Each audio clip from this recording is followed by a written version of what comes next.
A ver, ¿cómo es posible que un país pase de estar, vamos, al borde del colapso, totalmente aislado del mundo, a convertirse en una potencia industrial en poco más de una década? Pues esa es la increíble historia de la gran transformación de España durante el franquismo, un viaje que va desde el fracaso de la autosuficiencia hasta lo que todos conocemos como el milagro económico español. Para entender bien esta metamorfosis, vamos a seguir un orden. Primero, veremos por qué se apostó por ese aislamiento inicial.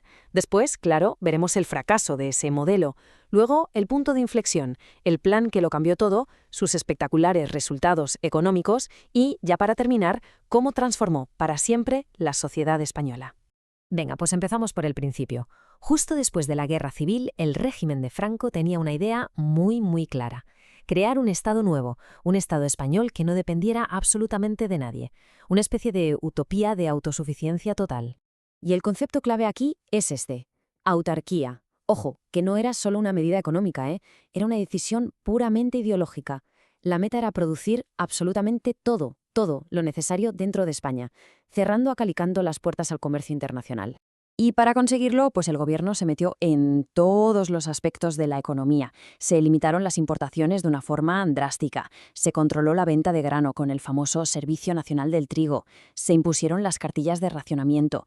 Y se crearon empresas públicas gigantescas como las de Lini o Renfe para controlar los sectores que se consideraban estratégicos. Pero claro, una cosa es la teoría y otra muy distinta, la realidad. Este plan tan ambicioso de aislamiento no tardó mucho en demostrar que era, un auténtico desastre. El resultado fue catastrófico. La economía se estancó. La industria, de hecho, retrocedió por falta de materias primas. Los salarios cayeron en picado y el comercio exterior, pues, se hundió.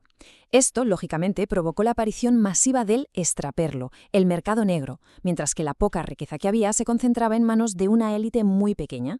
La situación se volvió insostenible. De hecho, para 1957 el país estaba, y esto es literal, al borde de la suspensión de pagos al exterior. Era un momento de crisis nacional gravísimo que exigía un cambio radical. La cosa estaba fatal.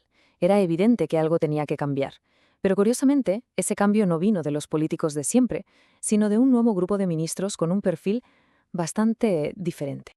Y es que en 1959 se aprueba el famoso Plan de Estabilización.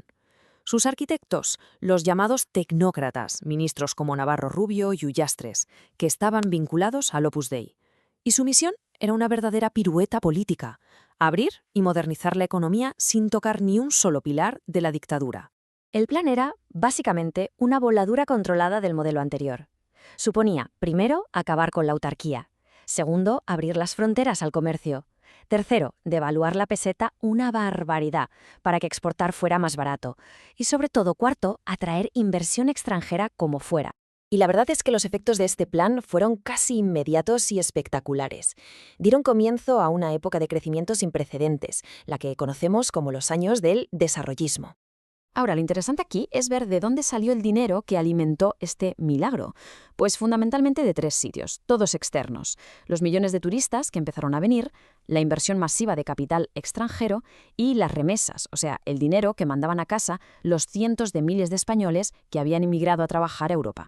Y para que nos hagamos una idea de la magnitud de esa inversión extranjera, hay un dato que lo dice todo. El 40%, casi la mitad de todo ese capital, venía de un solo país, Estados Unidos. Esto ilustra a la perfección el cambio estructural. En solo 10 años, España pasó de ser un país principalmente agrario, donde el campo era casi una cuarta parte de la economía, a ser un país industrializado. El peso del sector agrario se redujo casi a la mitad, una auténtica pasada. Este terremoto económico, como es lógico, provocó una réplica social igual de intensa, que transformó por completo la vida de la gente de la calle. Es que de repente aparecen nuevos símbolos de modernidad. Millones de personas dejan el campo para irse a las ciudades, que crecen sin ningún control. El SEAT 600 se convierte en el gran sueño de movilidad de la clase media. La televisión llega a todos los hogares. En fin, nace la sociedad de consumo. Y quizá uno de los cambios más profundos, si no el que más, fue el que afectó al papel de la mujer. Se pasó de un rol que era puramente doméstico y subordinado a un acceso masivo a la universidad y una incorporación poco a poco al mundo laboral. Cosas como conducir un coche o tener un trabajo pagado, que 10 años antes eran impensables, empezaban a ser una realidad para muchas.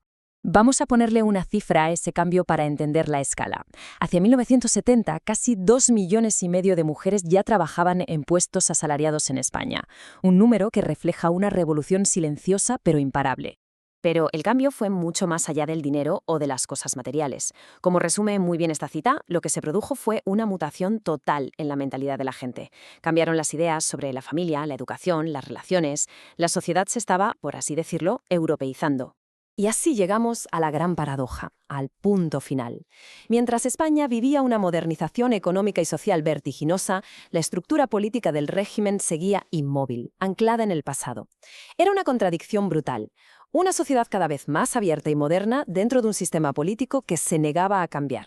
Y esa contradicción, claro, acabaría marcando de forma decisiva el futuro del país.